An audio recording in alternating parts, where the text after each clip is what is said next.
Thank you, Freaky D, for putting a spotlight on all of us and how short we fall. Give me about 3 months, and I think I'm going to have a community call out with your name on it. We'll see. Except my call out for you is going to involve hormones and high fructose corn syrup. Guys, there was a time where I used to walk around in a perpetual state of denseness. My shoulders were always a bit capped. They always stuck out a bit. My back was always a bit thick.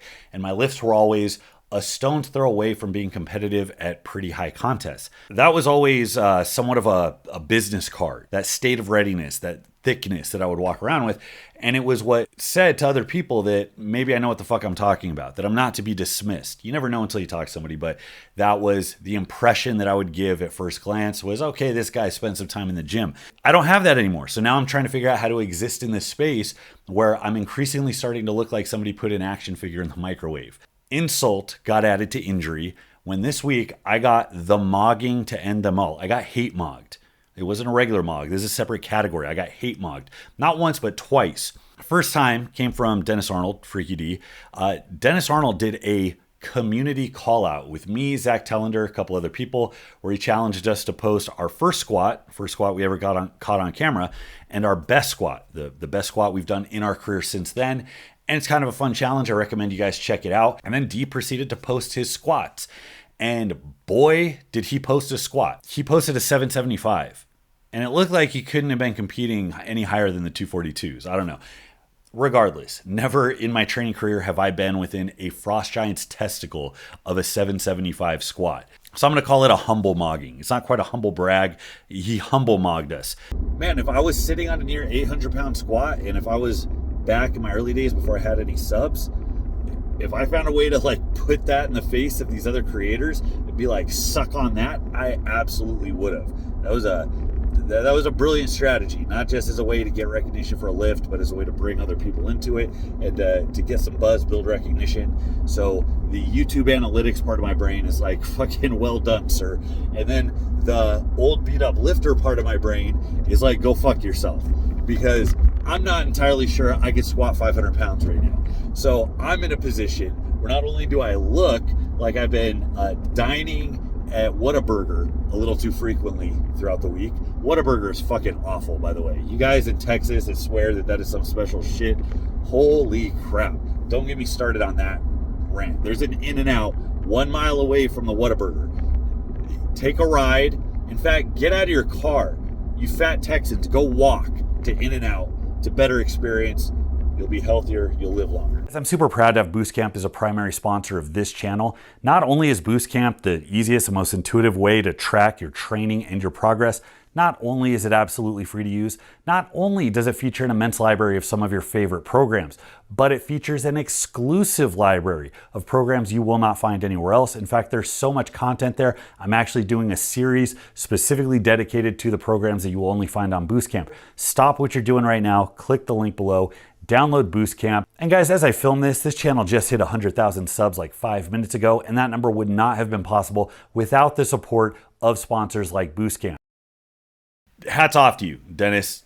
That was the humble mog to end them all. In addition to that, the dude also gets to wave the natty flag.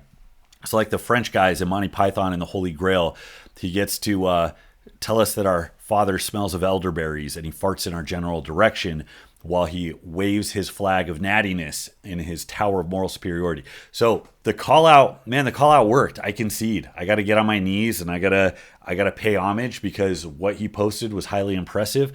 And I'm not even remotely there. And even at my best, I really wasn't. But you know what? A challenge is a challenge. I'm going to go over my first and best squats. And like I said, I recommend you guys do the same. Post them up, tag him, tag me, see what they look like. So as far as my first squat, I don't have a first squat because unlike so many of you, I started squatting before people would ask what the tripod selection in the gym looked like. Believe it or not, there used to be a time where you would walk into a gym, you just wanted to know what the bar selection looked like, what kind of racks they had, what space you would deadlift in.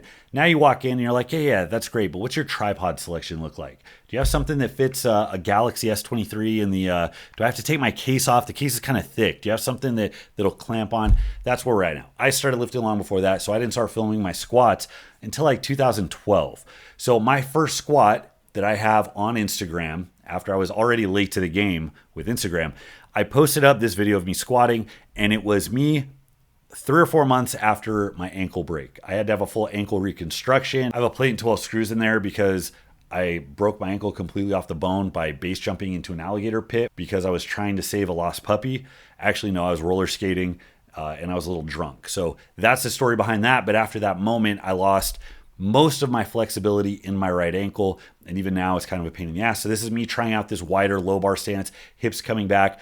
I'm still not really at full strength because I had to take 3 months of no weight bearing. And then coming back, I'm trying to get my head around this new technique, and I realized my knees don't go forward. So I was actually squatting in flats, pushing my ass back, and I got okay at that. That's something I can go back and forth between now, which is really cool. And then moving on, for strongman, front squat was the biggest thing I was chasing for a while because it carries over the most to strongman, and I was also pretty good at it. So this is my 500 for a triple. At the time, I was really confident I could have taken 550, but I never did. At some point in the future, I would like to chase a 600-pound front squat. We'll see if that's ever going to be in the cards or not. As far as the back squat, I have a lot more rep feats because I would rarely go under like 6 reps on a squat. I would do a lot of high rep stuff because the capacity was more important. It was more important for the types of events I would do. And even when there is a squat in strongman, it's rare, but it's always for reps. It's virtually never for max. And this was actually in preparation for the LA Fit Expo, which was Larry Wheel's first contest. I was in his weight class. I was getting ready for a lever squat. They called it 510. Who the fuck knows what it actually weighed? All I know is I went in. We were in the same weight class. I weighed in a couple pounds under him. I went first. I got 17. He went in after me. He got 17. So to be able to keep up with one of the best squatters of all time was pretty damn cool. But let's not get it twisted. He could absolutely squat more than 200 pounds above me without knee wraps. I was just a bit more suited to that implement. I had more experience. I was doing a lot more capacity work at the time. I was wrapped up, not super tight. You can't do a super tight wrap for almost 20 reps. Your fucking leg will fall off. But I was pretty happy with that feat. And this is my 455 for 15 in a minute going into that. At this point, gun in my head, I'm pretty sure I could have taken 500 for like a super squats breathing style of squat for like 20 or so. Now, all of this pales in comparison to skinny ass Freaky D showing up like an asshole and taking 775 down while waving his natty flag, telling everybody, hey, not only am I stronger than you, but I'm morally superior. And your wives and daughters should take note that this is what a real man looks like. So that was my first mogging of the week. What's this 775, bro? You couldn't put another 12 and a half pounds on each leg. You couldn't round up to that 800. I mean, that's pretty good, but you know, it's not 800. Come on. Now, my second mogging came from Primal Strength Gym, where I just joined up about a month ago. I lived here for a year and a half, had no idea this gym was like a mile and a half from my house till a buddy of mine told me who trained there. So I went in, I joined up. The gym's awesome, but it's all powerlifting stuff. So I'm like Jane Goodall, like gorillas in the mist. Like I've worked around powerlifters, but this gym is literally nothing but calibrated plates, powerlifting bars, platforms, combo racks, monoliths. So I've been going in, sneaking in when nobody's there, middle of the day, because, you know, I work from home. I can go get a workout at 11:45 a.m. And I've been just doing my thing, keeping my toe in the water, lifting my bullshit weights, taking my time, ramping back up because I know I got some time before I'm anywhere close to my former glory. So I go in a couple days ago with my head down, not trying to make any waves, call any attention. I don't want anybody looking in my corner. I don't need them evaluating what I'm lifting.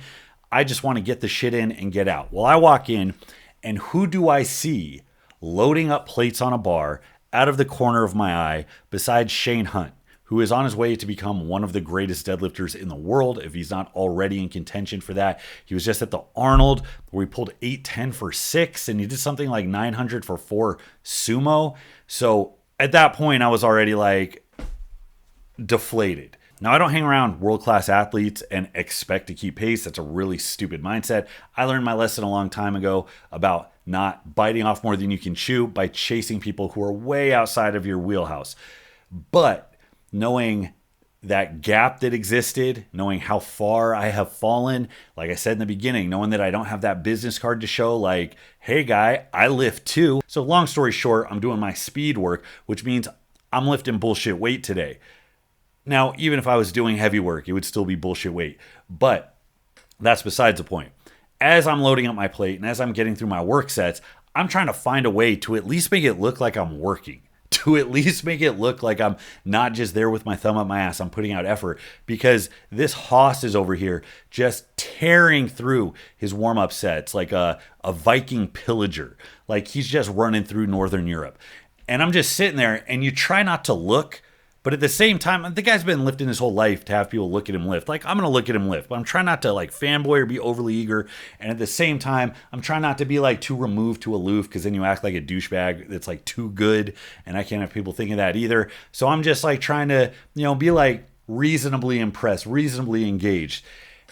And this motherfucker slapped 6 reds on each side of the bar. Now, I know 6 plates is $5.85 in America, but we're dealing with these commie plates, and I'm still behind. My brain's still overheating, struggling to do the conversion.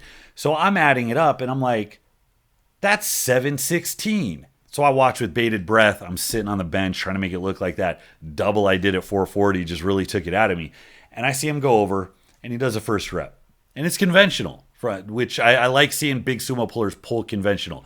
He's built very well for the deadlift, but the guy is just strong, period. He's extraordinarily strong conventional. And I'm looking at him, and I'm like, bro, that wasn't that easy. What's going on here? You tired? Still tired from the Arnold a month ago? And then he does another one. And then he does another one. And then he does another one. And what I realize is that this guy stepped up looking like he just woke up from a nap and casually ran through 716 for 8 reps, fresh, hyped up. The dude probably had 12 plus, and it was just gross. So as I'm at home, I'm trying to show Laura, who this is. I'm scrolling down. And I finally come across a video, and I'm like, oh, here's him doing the set. Rep 2, rep 3, rep 4, he bends over, and you see my fucking fuzzy bald head in the back looking down like somebody just killed my dog. Part of it's because I just did this set with 440. It was really fucking hard. So I'm sitting there kind of winded. And part 2 is because I want to partake in this amazing thing that's going on as this guy like pulls this amazing amount of weight, and I'm over here feeling sorry for myself. And then I'm trying to like not come off too eager. I'm like, man, that's fucking incredible. But I'm like, dial it back, bro. And I'm like, but don't seem standoffish. Now on Instagram, as he posts this, everybody can see my fat, sad sack fucking ass in the background as one of the best deadlifters in the world just does a routine set. And I remember AP English. It's been a while, a few decades, but I remember juxtaposition. That's the word of the day. You have the juxtaposition of this elite physique and strength performance with whatever bullshit I've been doing in the last year. So I just thought that was funny. I wanted to share that. That was 2 times this week I've been mogged. Thank you, Freaky D. Thank you, Shane Hunt. So what do you do when you witness this insane feat of strength done in such casual style? You got to get up and you got to go be like, hey, dude, that was fucking insane. So we fist bumped and we talked a little bit, and it was really cool. He told me about his time at the Arnold. It was his first time out there. I don't know how old Shane is. He looks pretty young, and I'm sure he's got a bright future. He's at that stage right now. It's like where Larry Wills was like 4 or 5 years ago. Like, you could do anything right now. And he's talking about, I asked if he wanted to do the Deadlift World Championships, and he's talking about the record at 880. JF Corone, I think, set the record at 6, what he said, and that sounds about right. So he's got that on his radar, and he's already trying to consider, hey, if I get a suit, if I use straps, what could I pull off in this competitive field? I think he could do a hell of a lot, especially if he bloated into it. So it's really exciting to watch somebody who is so good at this stage in their career and who still has a lot of life ahead of them, who's trying to see where they can attack, where they can put their resources. So it was really cool. I went home, told my wife, me and Shane Hunt are basically best friends right now. And I'm really excited just to have so much talent in such a confined area in that gym. Also, his buddy Enrique, I don't know shit about powerlifters. I don't even know shit about strongman. Ask me who's competing in strongman right now. I don't know what to tell you. So Enrique, his buddy, was there. He's a real cool dude. He looks like he's a hoss too. I don't know. I don't want to disrespect him by not giving a shout out. He's like, top 4 in the world or whatever the fuck. So Enrique, sorry for not doing my homework, but there are a handful of guys there that are just absolute mutants that you can tell are mutants. It's cool to be working in an environment where the standard is set so high. I haven't experienced that in a very long time. I've been training pretty much by myself for years. So just to be in that atmosphere, just the sweat in the air will raise your test levels. Partially for the inspiration, but partially because there's a lot of tests in the air. So anyways, that was this week in getting fucking mogged. I look forward to more moggings in the future. Thank you, Freaky D, for putting a spotlight on all of us and how short we fall. But this isn't the last. Give me about 3 months, and I think I'm going to have a community call out with your name on it. We'll see. Except my call out for you is going to involve hormones and high fructose corn syrup. So thanks so much for watching, guys. Go ahead and leave your questions, comments in the comment box. Till next time, this is Bromley. I'll see you.